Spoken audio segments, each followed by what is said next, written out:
नमस्कार। धनतेरस की हार्दिक शुभकामनाएं।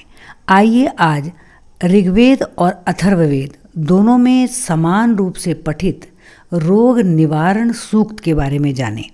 कहते हैं कि धनतेरस या अन्य किसी ऐसे शुभ अवसर पर जहां देवताओं से अगर इस रोग निवारण सूक्त को पढ़कर प्रार्थना की जाए तो किसी भी प्रकार के असाध्य रोग से मुक्ति मिलती है। अथर्ववेद के चतुर्थ कांड का 13वां सूक्त और ऋग्वेद के दसम मंडल का 137वां सूक्त रोग निवारण सूक्त के नाम से प्रसिद्ध है। अथर्ववेद में इस सूक्त के ऋषि संताति और देवता चंद्रमा हैं और ऋग्वेद में इसके ऋषि भारद्वाज और देवता विश्वदेव हैं। कहते हैं कि इस सूक्त के जप पाठ से रोगों से मुक्ति अर्थात आरोग्यता प्राप्त होती है। ऋषियों ने रोग मुक्ति के लिए ही देवताओं से प्रार्थना की है। इस रोग निवारण सूक्त की इस कारण से भी विशिष्टता है कि इसके मात्र 7 मंत्रों में विभिन्न देवताओं से प्रत्येक रोग से मुक्ति के बारे में प्रार्थना की गई है।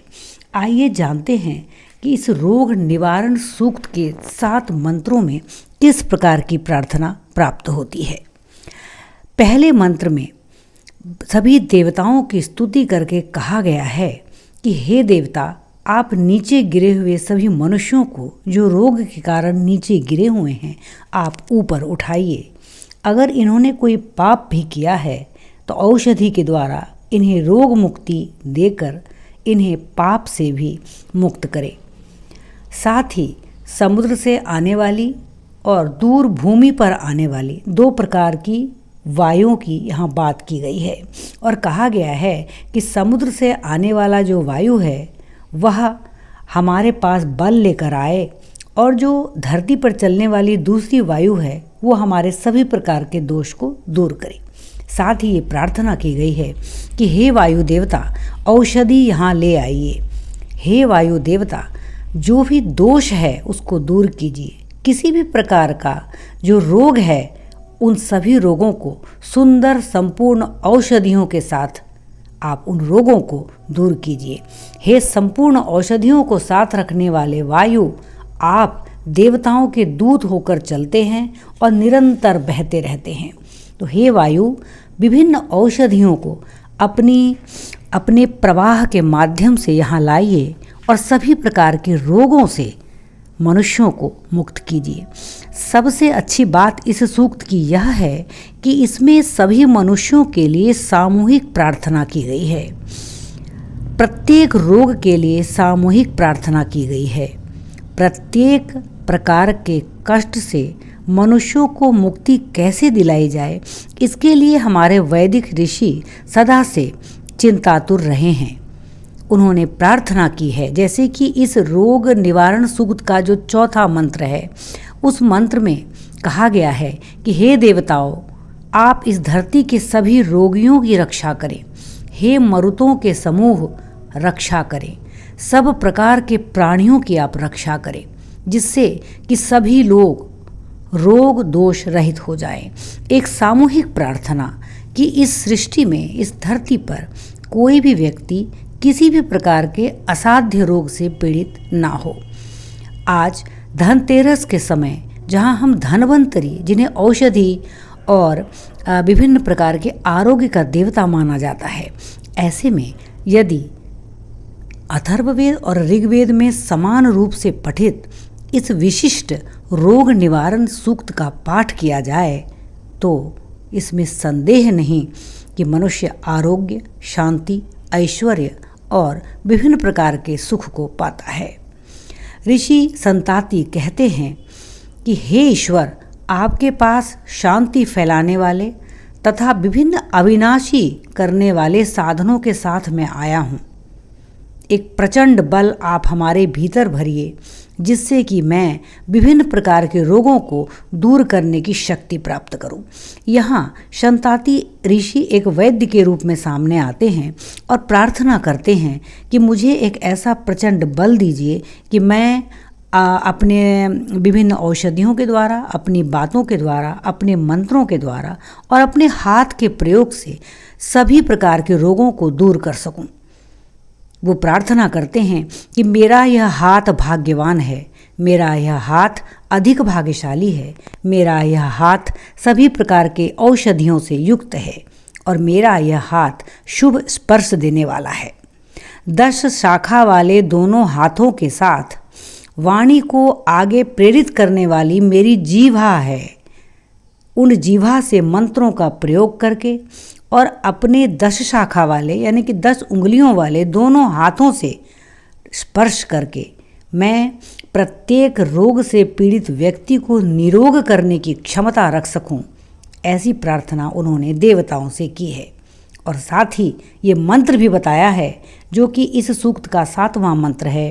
कहते हैं कि इस मंत्र में वो शक्ति है कि जब इस मंत्र को पढ़कर किसी बीमार व्यक्ति के सर पर या शरीर पर हाथ फेरा जाता है, स्पर्श के द्वारा अनुभूति कराई जाती है कि देवता के साथ साथ वैद्य भी आपके साथ हैं, तो किसी भी प्रकार का रोग क्यों ना हो, उस रोग से रोगी को मुक्ति प्राप्त होती है। वह मंत्र है 10 शाखा वाले दोनों हाथों के साथ मेरी वाणी को आगे प्रेरणा देने वाली मेरी जीवा है, जीव है। उस निरोग करने वाले दोनों हाथों के स्पर्श से मैं किसी भी रोगी को स्वस्थ कर सकता हूँ। तो इन 7 मंत्रों में झलकती है वसुधैव कुटुंबकम की भावना और साथ ही साथ झलकती है सभी व्यक्ति के निरोग होने की कामना। हमारे वेद, हमारे पुराण हमारे जीवन की अमूल्य निधि हैं, जिसमें किसी एक व्यक्ति के लिए नहीं बल्कि समूह के लिए, संपूर्ण देश और राष्ट्र के लिए एकीकृत प्रार्थना प्राप्त होती है। अथर्ववेद और ऋग्वेद दोनों में समान रूप से पाए जाने वाले 7 मंत्रों वाले इस विशिष्ट रोग निवारण सूक्त की विशिष्टता तो ये ही है कि इसके पठन मात्र से बड़ा रोगी भी अपने भीतर एक ईश्वरीय अनुभूति को महसूस करता है। वो अनुभूत करता है कि ये जो भी मंत्र इस सूक्त में लिखे या पढ़े गए हैं, सब में एक दैवी शक्ति का समावेश है। तो आइए इस धनतेरस पर भगवान धन्वंतरी की पूजा प्रार्थना के साथ साथ दिन में या रात में किसी भी समय थोड़ा सा समय निकालकर अथर्ववेद और ऋग्वेद के इस विशिष्ट रोग निवारण सूक्त के 7 मंत्रों का पाठ करें। और ये आवश्यक नहीं है कि आप संस्कृत में पाठ करें, आप हिंदी में अगर इसका भावार्थ भी समझते हैं और अपने जीवन में उतारने का प्रयास करते हैं तो विभिन्न प्रकार के रोगों से स्वयं भी मुक्ति पाते हैं और आपके भीतर की प्रेरणा विभिन्न रोगियों के प्रति भी आपको सहनशील और सहिष्णु बनाती है।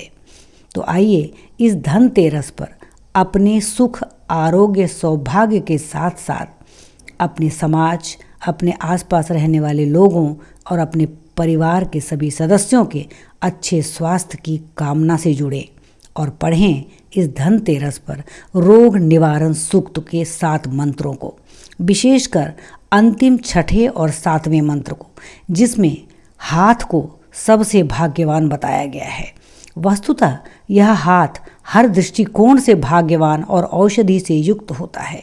ये हाथ ही हमें कर्म की प्रेरणा देता है और हमारा एक शुभ स्पर्श, हमारी एक शुभ वाणी बड़े से बड़े रोगी को शांति और आध्यात्मिक आनंद प्रदान कर सकती है। तो आइए इस धनतेरस पर भगवान धन्वंतरी, माँ लक्ष्मी, श्री गणेश, कुबेर, यमराज और विष्णु भगवान की पूजा के साथ साथ पढ़ें रोग निवारण सूक्त, जो हमारी वैदिक परंपरा का गान है, जो वसुधैव कुटुंबकम का मान है और हमारी वेदों और पुराणों की अमूल्य निधि है।